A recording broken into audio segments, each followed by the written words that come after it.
This is Omaha and Lincoln bankruptcy attorney Burke Smith answering the question, can I get rid of my student loan debt through bankruptcy? And the answer to that question in most cases is no. You cannot at this time get rid or discharge your student loans through bankruptcy. Now, what most people don't realize is that when they do file bankruptcy, they do have to list them in their bankruptcy, but that does not mean that those debts will be discharged. When you file bankruptcy, you're required to list all of the debts that you owe, whether they're dischargeable or not. Some debts that are not dischargeable usually are student loans, income taxes, based on a few exceptions, debts that are incurred in a fraudulent scheme or something along that nature.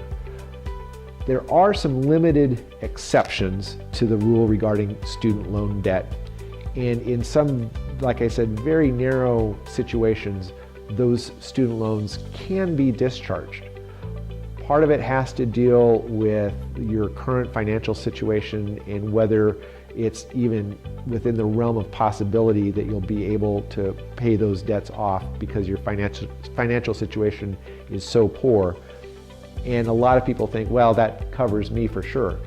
However, under the current law, that scenario does not typically play out, and those debts will probably still have to be either paid in full or perhaps reduced in a settlement.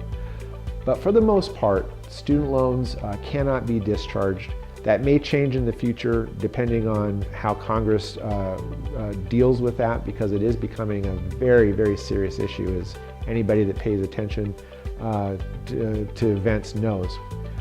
If you do have a question about your particular case and how your student loans may be affected in bankruptcy, please give me a call, 402-718-8865.